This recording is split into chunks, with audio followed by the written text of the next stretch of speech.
नमस्कार खबरों के इस बुलेटिन में तुहाडा स्वागत है। मैं हाँ परमिंदर सिंह। पेश ने हुण तक ਦੀਆਂ खबरां।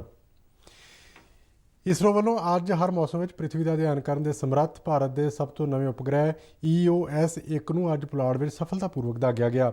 ਇਸ ਕੰਮ ਲਈ PSLV C-49 ਵਰਖਾਰਸ ਰਾਕਟ ਦਾ ਇਸਤੇਮਾਲ ਕੀਤਾ ਗਿਆ। ਆਪਣੀ 51ਵੀਂ ਉਡਾਨ ਦੌਰਾਨ ਇਸ ਰਾਕਟ ਨੇ 9 ਹੋਰ ਵਿਦੇਸ਼ੀ ਵਪਾਰਕ ਉਪਗ੍ਰਹਿ ਵੀ ਪੁਲਾੜ ਵਿੱਚ ਭੇਜੇ। ਅੱਜ ਬਾਅਦ ਦੁਪਹਿਰ 3:02 ਤੇ ਸਤੀਸ਼ ਧਵਨ ਪੁਲਾੜ ਕੇਂਦਰ ਸ੍ਰੀ ਹਰੀਕੋਟਾ ਦੇ ਪਹਿਲੇ ਲਾਂਚ ਪੈਡ ਤੋਂ ਇਹ ਉਪਗ੍ਰਹਿ ਪੁਲਾੜ ਵਿੱਚ ਭੇਜੇ ਗਏ। इस लांच की पुठी गिनती 26 घंटे पहला कल दोपहर 1:02 शुरू हो गई सी। प्रधानमंत्री नरेंद्र मोदी ने कहा है कि एक रैंक एक पेंशन स्कीम साडे सैनिकों की भलाई लिए एक इतिहासक कदम सी। एक रैंक एक पेंशन स्कीम की 5वीं वर्षगंढ मौके हथियारबंद फौजां के सेवामुक्त सेनावां नूं शुभकामनावां दिंदिआं प्रधानमंत्री ने कहा है कि एक रैंक एक पेंशन के 5 साल पूरे होने ते बड़ा यादगार मौका है। नरेंद्र मोदी ने कहा कि भारत के दहाकियां बद्धी एक रैंक एक पेंशन की उड़ीक की। उन्होंने कहा कि वह बेमिसाल सेवावां लई साबका सैनिकों नूं सलूट करते हैं। एक रैंक एक पेंशन का अर्थ है कि हथियारबंद फौजां के इक्को रैंक ते अते इक्को जिहे सेवाकाल तो बाद रिटायर होने वाले सैनिकों नूं इक्को जिन्नी पेंशन मिले अते इस विच उन्हां दी रिटायरमेंट तरीक का कोई लैना देना नहीं हुंदा। रक्षा मंत्रालय ने बीते दिन दस्सिया है कि एक रैंक एक पेंशन लागू होने नाल 20,60,220 रक्षा सेवावां दे पेंशनरां जां परिवारक पेंशनरां नूं 10,795 करोड़ रुपए तो वध दे बकाए दिते गए ने। प्रधानमंत्री नरेंद्र मोदी ने देश के नौजवानों को जीवन को सरल बनाने लई नवाचार को बढ़ावा देने की अपील की है तो अजिहे किसी भी कारोबार लई नौजवानों को सहूलत देने प्रति भरोसा दिता है। अज IIT दिल्ली के 51वें कन्वोकेशन समागम में अपने संबोधन दौरान प्रधानमंत्री ने कहा कि नवाचार नाल ही आत्मनिर्भर भारत अभियान सफल हो सकता है।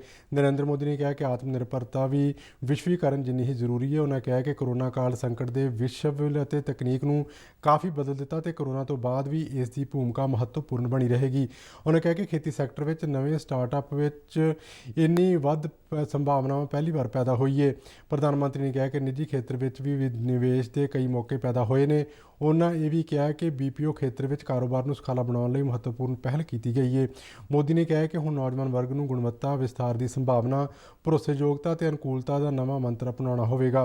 प्रधानमंत्री ने कहा कि सरकार ने नवे कानून बनाए ने अते अज भारत दुनिया में सब तो घट कारपोरेट टैक्स वाले देशों में शामिल है। उन्होंने कहा कि पिछले 5 सालों में पेटेंट की संख्या 4 गुणा वधी है। ट्रेडमार्क पंजीकरण में भी 5 गुणा का वाधा होया है। खेतीबाड़ी ते मैडिकल खेत्र नाल जुड़े स्टार्टअप तेजी नाल वध रहे हैं।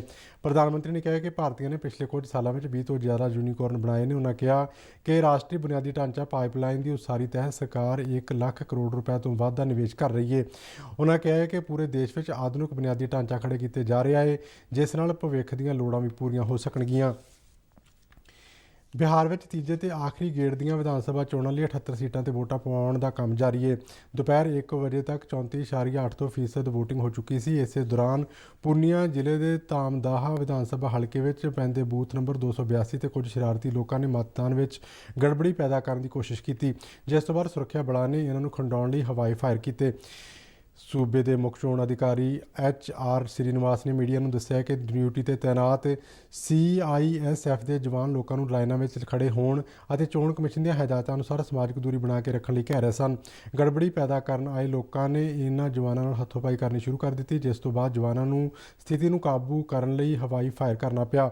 ये शरारती लोग वोटरां वजों पोलिंग बूथों के अंदर दाखिल हुए सन। मुख्य चोण अधिकारी ने दस्सिया कि पूर्णिया के SP ने मौके पर पहुंच के गड़बड़ी पैदा करने वाले लोगों को गिरफ्तार कर लिया है। उस तो बाद इस बूथ से वोटां पाउण का काम आम वांग जारी रहा। पाकिस्तानी फौज वालों अज जम्मू कश्मीर के पुंछ जिले में कंट्रोल रेखा के नाल भारतीय चौकियों को निशाना बना के बिना किसी भड़काहट के फायरिंग की गई।